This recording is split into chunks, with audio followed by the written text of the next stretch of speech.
We are going to start the course of Power Electronics. The course code is EEE338. This course is being offered at ComSat University Ahmedabad. The course will be offered online due to the COVID-19 situation. We will try our best to make it easier for you so that you can understand. Power Electronics course is a 4 credit hour course. इस course को हमने 5 हिस्सों में divide किया है। पहला हिस्सा जो हम पढ़ेंगे वो पावर सेमीकंडक्टर डिवाइसेस के बारे में है। पावर सेमीकंडक्टर डिवाइसेस की अंडरस्टैंडिंग, उनको किन किन एप्लीकेशंस में कन्वर्टर्स के अंदर किस तरह लगाया जाता है और किस तरह ऑपरेट किया जाता है, उनकी क्या करेक्टरिस्टिक्स हैं, उनको किन सिलेक्शन पैरामीटर्स के लिहाज से सेलेक्ट किया जाता है according to their data sheet specs. तो ये चीज़ें पहले हम अंडरस्टैंड करेंगे। इसमें हम डायोड, SCRs को, bipolar junction transistor, MOSFETs, IGBTs, ये सारी सेमीकंडक्टर डिवाइसेस के बारे में हम नॉलेज गेन करेंगे। उसके बाद दूसरा जो पोर्शन है उसमें हम AC टू DC कन्वर्टर्स के बारे में पढ़ेंगे। AC टू DC कन्वर्टर्स के अंदर हम सिंगल फेज रेक्टिफाइंग सर्किट्स, जिसमें हाफ वेव रेक्टिफायर है, फुल वेव रेक्टिफायर है, विद आर लोड और RL लोड के साथ उसकी एनालिसिस, फ्री व्हीलिंग डायोड का क्या इफेक्ट होता है, ये सारी चीज़ें हम सिंगल फेज रेक्टिफायर्स अनकंट्रोल्ड में देखेंगे। फिर यही कॉन्सेप्ट हम कंट्रोल रेक्टिफायर्स के अंदर देखेंगे कि डायोड की जगह हम SCRs को जब इस्तेमाल करते हैं तो हम AC टू DC जो सर्किट्स होते हैं उनकी वोल्टेज को कैसे कंट्रोल करते हैं। इसके बाद फिर इसका तीसरा पोर्शन है जिसमें हम AC टू DC कन्वर्टर्स देखेंगे जो 3 फेज़ के होंगे। AC टू DC कन्वर्जन के बाद जो अगला नेक्स्ट टॉपिक होगा हमारा वो DC टू DC कन्वर्टर्स पे है। DC टू DC कन्वर्टर्स में हमारे पास आइसोलेटेड DC DC कन्वर्टर्स भी हैं और non isolated DC DC converters भी हैं। Non isolated DC DC converters को हम चॉपर्स भी कहते हैं, जिस तरह हमारे पास बक चॉपर है जो कि DC वोल्टेज को स्टेप डाउन करता है, बूस्ट कन्वर्टर है जो कि DC वोल्टेज को स्टेप अप करता है, इस तरह बक बूस्ट कन्वर्टर है जो कि स्टेप अप भी कर सकता है और स्टेप डाउन भी कर सकता है वोल्टेज को। तो DC टू DC कन्वर्टर्स की ये टोपोलॉजी, मेन टोपोलॉजीज़ हैं, उनकी अंडरस्टैंडिंग लेंगे, उनका स्ट्रक्चर कैसे है, उसकी हम एनालिसिस कैसे कर सकते हैं, वेव फॉर्म्स कैसे प्लॉट कर सकते हैं। इसके अलावा non isolated DC DC converters के अंदर आइसोलेटेड DC DC कन्वर्टर्स के अंदर हम फ्लाई बैक कन्वर्टर टोपोलॉजी को देखेंगे, क्योंकि फ्लाई बैक कन्वर्टर टोपोलॉजी जो है most commonly used in power converters है, उसकी अंडरस्टैंडिंग लेंगे। उसके बाद जो कोर्स का अगला हिस्सा होगा उसमें हम इन्वर्टर टोपोलॉजीज़ या DC टू AC जो इन्वर्टर्स हैं उनको देखेंगे। इन्वर्टर्स की कंट्रोल के बारे में देखेंगे, किस तरह उसके वोल्टेज को कंट्रोल किया जाता है, प्लस इसकी जो बेसिक 2 इन्वर्टर टोपोलॉजीज़ हैं, हाफ ब्रिज टोपोलॉजी है, फुल ब्रिज टोपोलॉजी है, उसकी अंडरस्टैंडिंग डेवलप करेंगे। उसकी एनालिसिस R लोड के साथ की जाएगी, फिर उसी की एनालिसिस RL लोड के साथ की जाएगी। तो कोर्स के आखिरी हिस्से में AC टू AC कन्वर्टर्स हैं, जिनमें हम साइक्लो कन्वर्टर्स, वोल्टेज रेगुलेटर्स और इन सारी चीज़ों को देखेंगे। और at the end will try कि हम कोर्स का रिव्यू भी आपको दें। कोर्स वर्क के साथ साथ lab work is really important for this course and the lab is mandatory to pass. जो लोग कोर्स की लैब पास नहीं कर सकेंगे या उनकी अटेंडेंस शॉर्ट होगी तो या अपनी लैब रिपोर्ट्स को प्रॉपरली सबमिट नहीं करेंगे तो वो कोर्स पास नहीं कर सकेंगे। तो so kindly it is requested कि आप जब भी आपको लैब की काम दिया जाए, सिमुलेशन होगी मोस्टली, और सिमुलेशन होगी सॉफ्टवेयर में, मैटलैब के अंदर सिमुलिंक के अंदर जो सर्किट का टूल है उसके अंदर जाके आपने सर्किट डिज़ाइन करने होंगे। ये जो कन्वर्टर्स आपने पढ़े हैं इन्हीं को आप डिज़ाइन करेंगे और फिर इन सर्किट्स को सिमुलेट करेंगे, उनके रिज़ल्ट की एनालिसिस सीखेंगे, प्लस फिर उसे लैब रिपोर्ट जनरेट करके आप जब सबमिट करेंगे तो आपकी लैब कंप्लीट होगी। तो इस कोर्स के साथ लैब का पोर्शन भी आपने ज़रूर करना है। Before we start the course, कुछ इंपॉर्टेंट बातें जो एक दो और रह गई हैं वो मैं आपको बता दूं कि सबसे पहले हम वीडियो लेक्चर्स जो हैं वो अपलोड कर देंगे। जब भी आप अपना माइक्रोसॉफ्ट टीम पे ऑनलाइन सेशन अटेंड करने के लिए आएँ तो काइंडली उससे पहले उस लेक्चर को ज़रूर देख के आएँ, क्योंकि जब भी MS टीम का सेशन स्टार्ट होगा उसमें पहले हम आपकी अटेंडेंस मार्क करेंगे और उसके बाद हम जो लेक्चर है उसको डिस्कस करेंगे। और डिस्कशन में यह है कि आपके पास अगर आपने लेक्चर पहले से उसकी वीडियो देखी भी होगी तो फिर कुछ आप सवाल पूछ सकेंगे। तो उस सेशन के अंदर यह है कि मैं आपके तमाम सवालों के जवाब दूंगा और कोशिश ये करेंगे कि जो भी लेक्चर आपने वीडियो देखी है उसको आप अच्छे तरीके से अंडरस्टैंड कर सकें। We start with the definition of power electronics. Power electronics is a technology associated with the efficient conversion and control of electrical power by using power semiconductor devices. Power semiconductor devices की बात हुई तो what are power semiconductor devices? Power semiconductor devices आप पहले भी पुराने courses में पढ़ चुके हैं। इसमें हमारे पास डायोड्स हैं, बाईपोलर जंक्शन ट्रांजिस्टर है, मॉसफेट्स हैं, आपके पास IGBTs, isolated gate bipolar transistors, SCRs, इस तरह की तमाम डिवाइसेस जो कि स्विचिंग डिवाइसेस हैं उनको हम पावर सेमीकंडक्टर डिवाइसेस कहते हैं। और पावर इलेक्ट्रॉनिक कन्वर्टर के अंदर जो ये पावर फ्लो है उसका मेन कंट्रोल जो होता है वो इन पावर सेमीकंडक्टर डिवाइसेस के थ्रू होता है।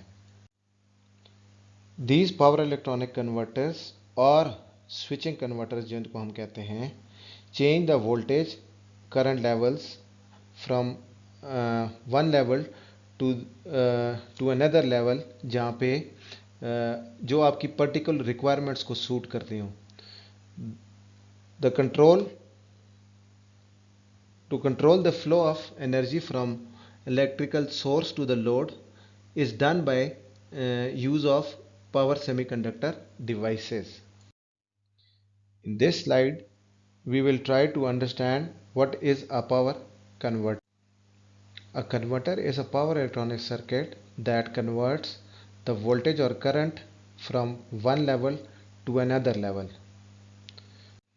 The converter serves as an interface between the source and load.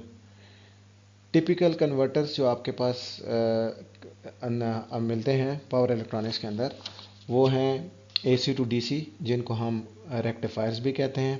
DC to DC converter choppers भी कहा जाता है। जो DC को AC में कन्वर्ट करते हैं उन सर्किट्स को हम इन्वर्टर सर्किट्स कहते हैं। और इसी तरह साइक्लो कन्वर्टर्स या AC वोल्टेज रेगुलेटर्स भी होते हैं जो कि AC to AC कन्वर्जन करते हैं। ये जो सर्किट्स या कन्वर्टर्स मैंने आपको बताए हैं इनकी डिटेल्स आने वाली स्लाइडों में हम इनकी एप्लीकेशंस भी देखेंगे और डिटेल्स मैं आपको बाद में बताता हूँ। इस स्लाइड में जब हम इस डायग्राम को देखते हैं तो इसमें हमारे पास एक सोर्स है और दूसरी साइड पे आपके पास लोड है। सोर्स और लोड के अंदर दरमियान में आपके पास पावर कन्वर्टर है।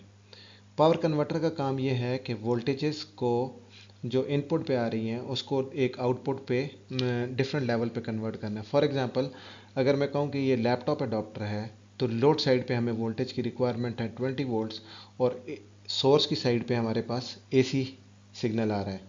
इस AC को हम पहले DC में कन्वर्ट कर लें और फिर DC को DC में कन्वर्ट कर दें। ये टेक्निक भी की जा सकती है। डिफरेंट कन्वर्टर की टोपोलॉजीज इसमें इस्तेमाल की जा सकती हैं।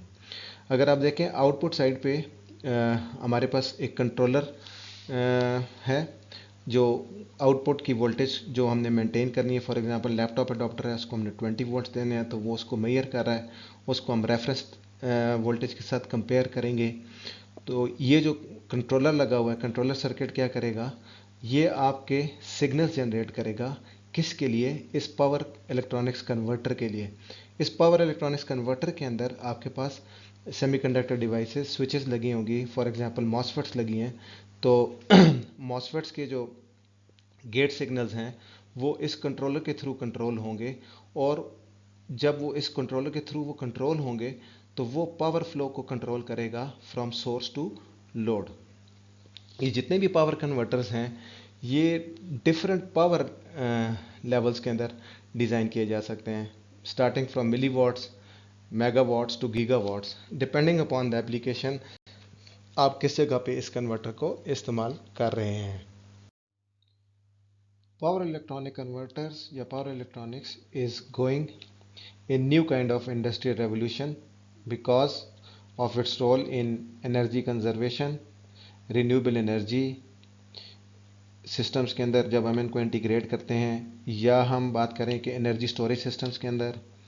और आजकल अगर आप देखें कि हाइब्रिड इलेक्ट्रिक व्हीकल्स या फुल इलेक्ट्रिक व्हीकल्स के अंदर भी हम पावर इलेक्ट्रॉनिक कन्वर्टर और इस तरह की चीज़ों कन्वर्टर्स को इस्तेमाल करते हैं। पावर इलेक्ट्रॉनिक्स कन्वर्टर के अंदर हमारे पास जो सर्किट है उसको हम दो हिस्सों में तोड़ सकते हैं। एक को हम कहेंगे कि आपका जो इंफॉर्मेशन आती है उसको हम कह सकते हैं ब्रेन। जिस तरह पिछली स्लाइड में हमने दिखाया है कि आपके पास कंट्रोलर है जो कि सेमीकंडक्टर डिवाइसेस के ऑन ऑफ सिग्नल्स को कंट्रोल करता है, जिसकी वजह से हम पावर फ्लो को कंट्रोल कर सकते हैं।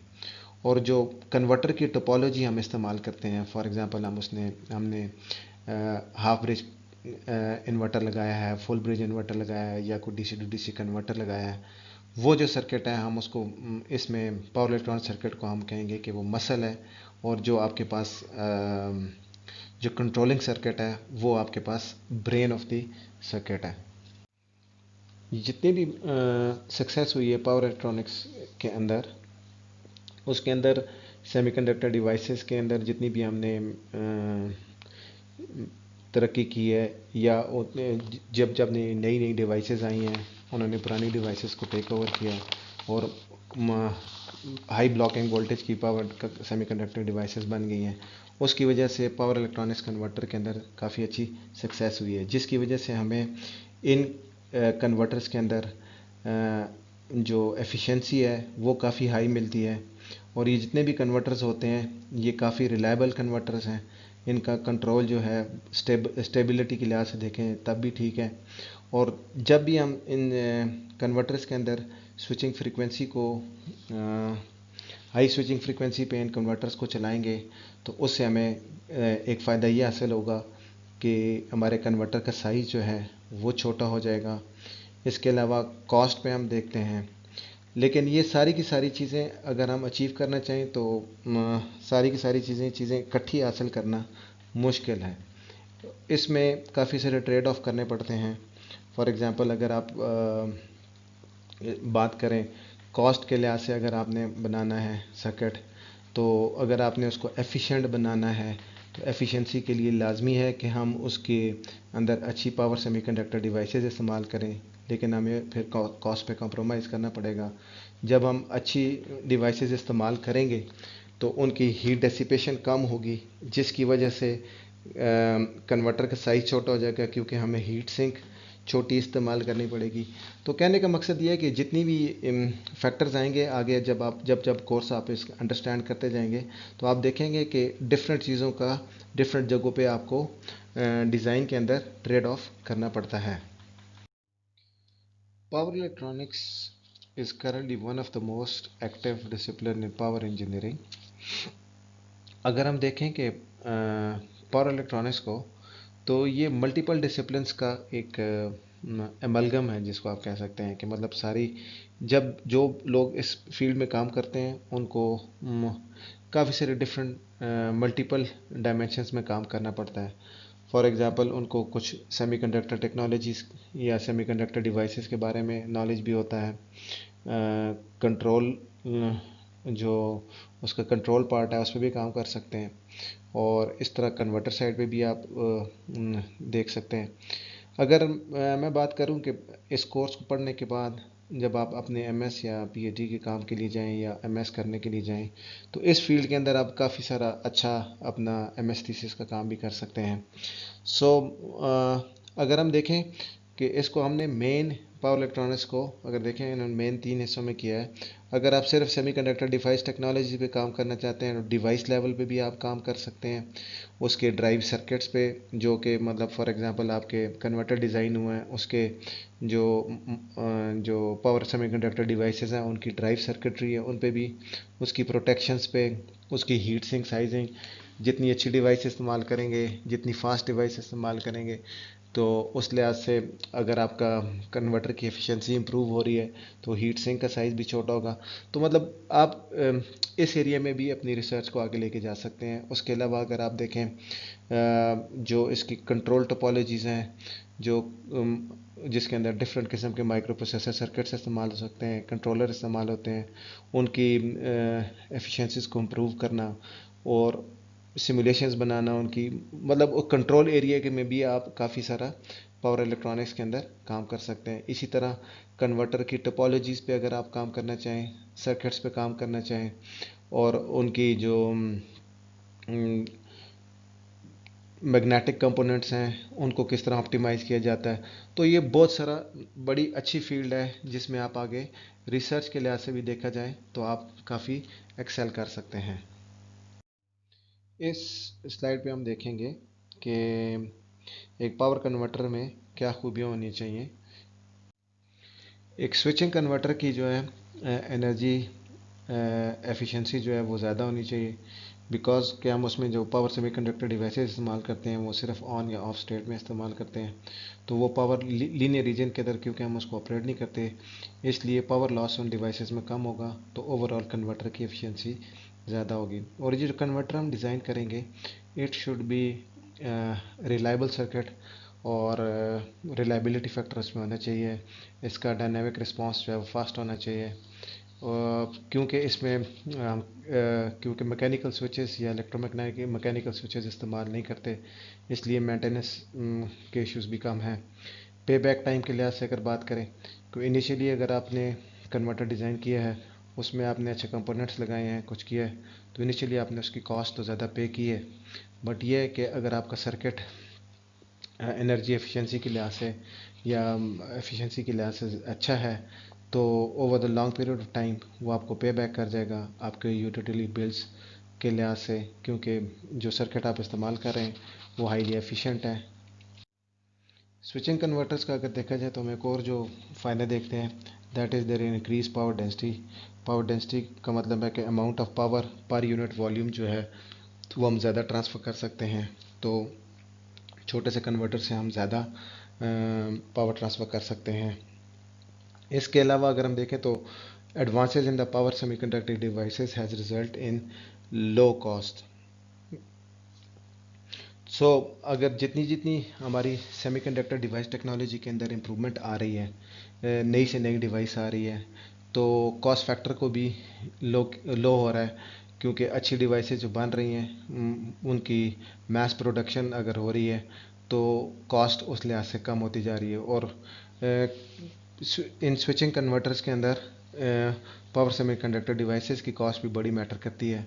इसके अलावा अगर हम देखें तो जब हम ये स्विचिंग कन्वर्टर्स बनाते हैं तो इनके अंदर कुछ प्रॉब्लम्स भी आती हैं, जिस तरह ये लास्ट पॉइंट में लिखा हुआ है कि power electronics equipment has tendency to generate harmonics in the supply as well as in load.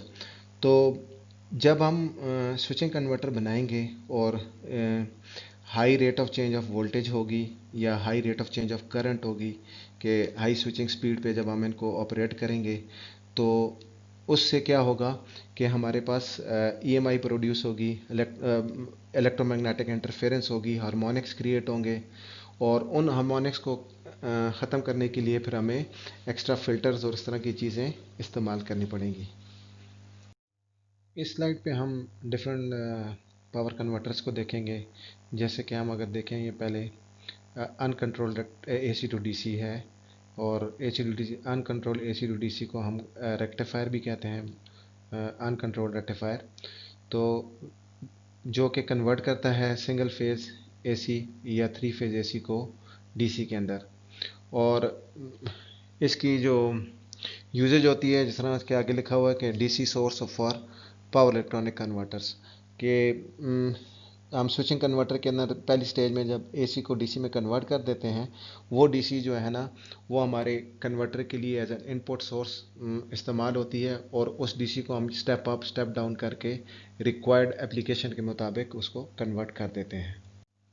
पहले जिस तरह हमने अनकंट्रोल्ड रेक्टिफायर्स देखे थे जहाँ पे हम डायोड इस्तेमाल करते हैं, इसी तरह कंट्रोल रेक्टिफायर्स होंगे, एसी टू डीसी कन्वर्टर्स होंगे जो कि सिंगल फेज एसी को थ्री फेज एसी में कन्वर्ट करेंगे।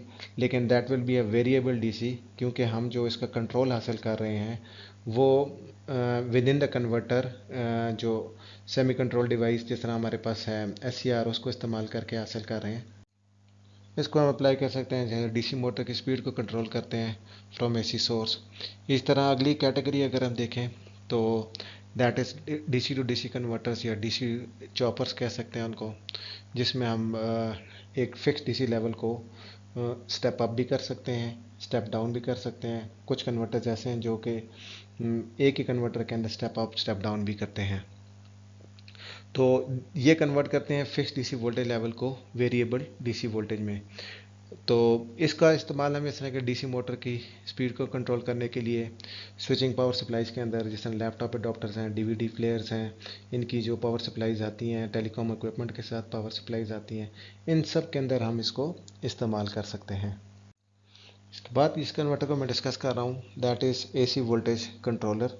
एसी टू एसी, एसी के अंदर देखें हमारे पास दो इन्फॉर्मेशन होती हैं, एक तो उसकी फ्रीक्वेंसी होती है और एक उसका मैग्नीट्यूड है। अगर हम एसी के मैग्नीट्यूड को चेंज करते हैं, वैसे प्रीवियसली हम देखें तो हम ट्रांसफार्मर्स को इस्तेमाल करते रहे, लेकिन हम स्विचिंग कन्वर्टर भी इसके अंदर इस्तेमाल कर सकते हैं, जो कि फॉर एग्जांपल हमारे पास ट्राईएक है जो कि एसी वोल्टेज रेगुलेटर का काम कर सकता है, that converts the fix AC voltage to a variable voltage.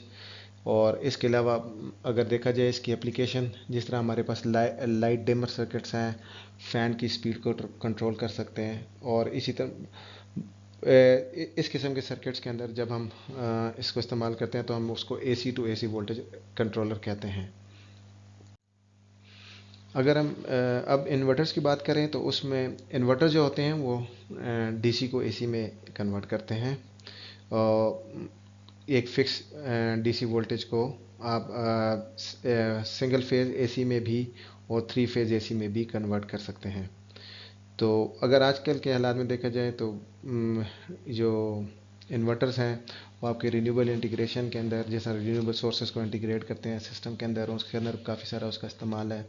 Uninterrupted power supply UPS जिसको आप कहते हैं, उसके अंदर भी आप इसको इस्तेमाल कर रहे हैं। इंडक्शन हीटिंग सिस्टम्स इंडस्ट्रीज़ के अंदर जो कि मेटल की मेल्टिंग के लिए इस्तेमाल होते हैं, उसके अंदर हम इन्वर्टर्स का इस्तेमाल करते हैं। तो इसके अलावा फिर एट द एंड अगर हम देखें तो हमारे पास साइक्लो कन्वर्टर्स हैं, एसी टू एसी कन्वर्टर्स हैं।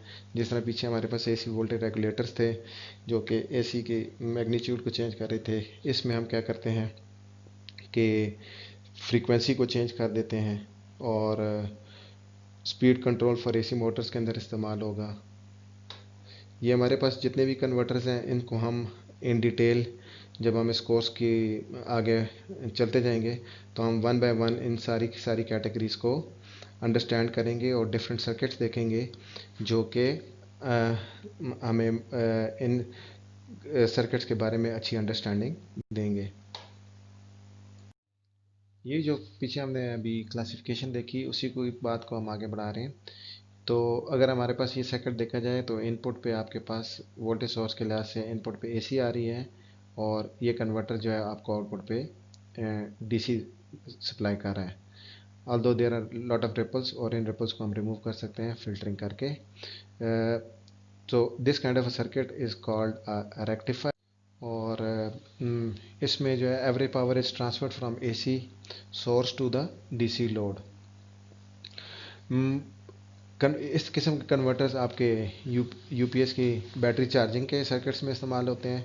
इसके अलावा जितने भी स्विचिंग कन्वर्टर्स होंगे उसकी जो फर्स्ट स्टेज के अंदर हम सर्किट इस्तेमाल करते हैं, जो कि यूटिलिटी लाइन से जो हमारे पास 220 वोल्ट्स आ रहे हैं, उनको हम स्विचिंग कन्वर्टर के अंदर पहले इसी तरह के कन्वर्टर्स, चाहे वो सिंगल फेज़ हो या 3 फेज़ हो, उसको हम कन्वर्ट करते हैं डीसी के अंदर।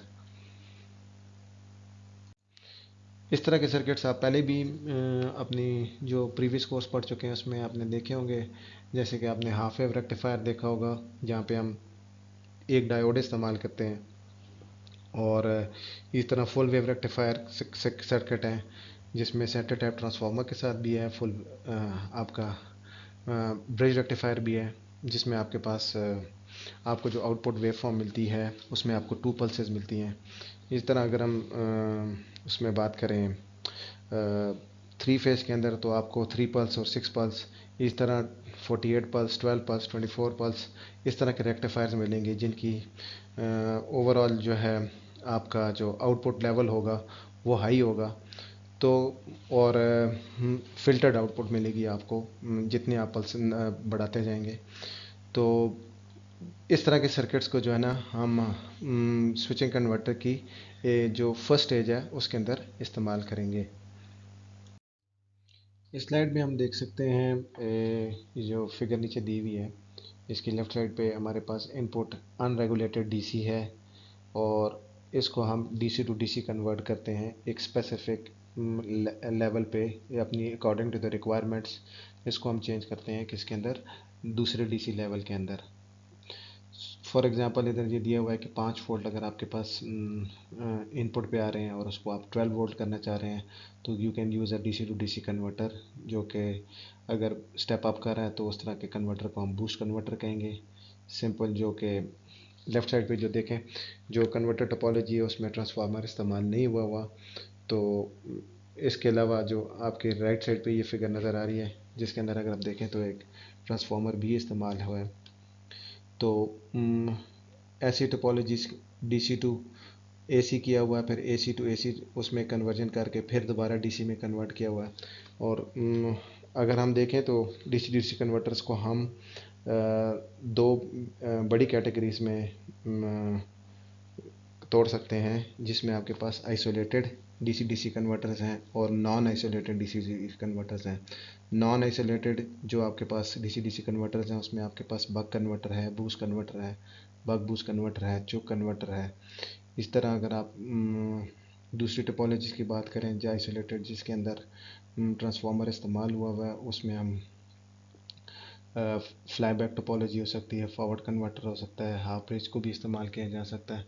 तो इस तरह के बहुत सारे कन्वर्टर्स हैं जो कि डीसी इनपुट को दूसरे डीसी लेवल में चेंज करते हैं। ऑल डिपेंड्स कि आपकी पावर रिक्वायरमेंट्स क्या हैं, आपको किस तरह का कन्वर्टर इस्तेमाल करना है, उस कन्वर्टर टोपोलॉजी को जो आपकी रिक्वायरमेंट्स को फुलफ़िल करे उसको आप अपने कन्वर्टर के अंदर डिज़ाइन करें। अगर हम इस स्लाइड पे देखें तो हमारे पास जो कन्वर्टर है that is DC to AC. Input DC है, आउटपुट एसी है। इस तरह के सर्किट को हम इन्वर्टर कहते हैं, जो कि डीसी को एसी में कन्वर्ट करता है। इसकी अगर हम एग्जांपल देखें तो हमारे पास जब यूपीएस बैकअप मोड में चल रहा होता है तो हम 12 वोल्ट की बैटरी सोर्स या 24 वोल्ट या 48 जो भी आपके पास इनपुट आ रही है, अकॉर्डिंगली उसके यूपीएस भी जो इन्वर्टर सर्किट होगा वो डिज़ाइंड होगा। तो नॉर्मली अगर छोटे घरों में जो इस तरह हम आजकल देखते हैं, तो हम नॉर्मली 12 वोल्ट्स को जो है डीसी को एसी के अंदर कन्वर्ट करते हैं। इधर तो 120 VRMS लिखा है, that is for America 60 hertz. हमारे पास जो पाकिस्तान में स्टैंडर्ड है that is 220 volts and 50 hertz. इसके अलावा भी देखा जाए तो इन इन्वर्टर्स की बहुत बड़ी एप्लीकेशन है। जब आप सोलर को इंटीग्रेट करते हैं अपने यूटिलिटी स्टेट सिस्टम के अंदर, इन्वर्टर्स की काफ़ी डिफरेंट टोपोलॉजीज़ भी हैं। इन्वर्टर्स में जिस तरह हम बेसिक टोपोलॉजी जो हम इस कोर्स में पढ़ेंगे that is half bridge inverter और फुल ब्रिज इन्वर्टर। इसके अलावा डिफरेंट और इन्वर्टर्स भी हैं, मल्टी लेवल इन्वर्टर्स हैं। तो जितना जितना आप, क्योंकि जब आप डीसी को एसी में कन्वर्ट करते हैं तो आपके पास जो आउटपुट वेव फॉर्म है, आप इधर भी देख लें, ये जो इस स्लाइड के अंदर भी आपको नज़र आ रही है, दैट इज़ स्क्वेयरिश इन नेचर। तो जब आप स्क्वायर वेव प्रोड्यूस करेंगे तो डेफिनेटली आपके पास हार्मोनिक्स प्रोड्यूस होंगे, क्योंकि it's not a pure sinusoidal signal, तो इसकी आउटपुट जो होगी वो हम वैसे जो इसकी जो कैलकुलेशंस करते हैं वो टोटल हार्मोनिक डिस्टॉर्शन के लिहाज से करते हैं। इस जो लास्ट मैंने आपको बोला है टोटल हार्मोनिक डिस्टॉर्शन, इसको आप इन डिटेल गूगल करके भी देख सकते हैं। तो जितना हमारे पास डिस्टॉर्शन कम होगी, हमारे पास उतना अच्छा इन्वर्टर का सर्किट होगा और हमारी जो आउटपुट है वो प्योर साइनसॉइड की तरफ जाएगी। अगर हम इस स्लाइड पे देखें तो हमारे पास ये जो कन्वर्टर है इसकी इनपुट भी एसी है और आउटपुट भी एसी है। एसी में दो चीज़ें इंफॉर्मेशन जो हमारे पास आ रही हैं, फ्रीक्वेंसी है और उसका मैग्नीट्यूड है। अगर हम इधर सर्किट देखें जो नीचे हमारे पास बना हुआ है, ये जो एसी टू एसी कन्वर्टर है, सॉरी इसमें डीसी नज़र आ रहा है लेकिन ये एसी टू एसी अगर हम इसको देखें तो इनपुट हमारे पास जो साइनसॉइडल सिग्नल है वो भी एसी आ रहा है और जो हमारे पास आउटपुट आ रही है वो भी एसी आ रही है, लेकिन उसकी फ्रीक्वेंसी चेंज हो चुकी है। तो साइड टाइप ऑफ कन्वर्टर जहाँ पे हम उसकी फ्रीक्वेंसी को चेंज कर रहे हैं that is called cyclo converter. और अगर हम दूसरी तरफ देखें तो टू स्टेज कन्वर्टर है जिसमें पहले हमने लाइन फ्रीक्वेंसी को लिया, एसी को, उसको डीसी में कन्वर्ट कर दिया और फिर उस डीसी को हम इन्वर्टर सर्किट के थ्रू उसकी स्विचिंग को कंट्रोल करते हुए उसकी फ्रीक्वेंसी चेंज कर सकते हैं। जैसे जैसे हम स्विचिंग कन्वर्टर की फ्रीक्वेंसी को चेंज करेंगे, जो आउटपुट पे हमें सर्किट या आउटपुट पे जो हमें आउटपुट वेवफॉर्म मिलेगी वो डिफरेंट फ्रीक्वेंसी की होगी।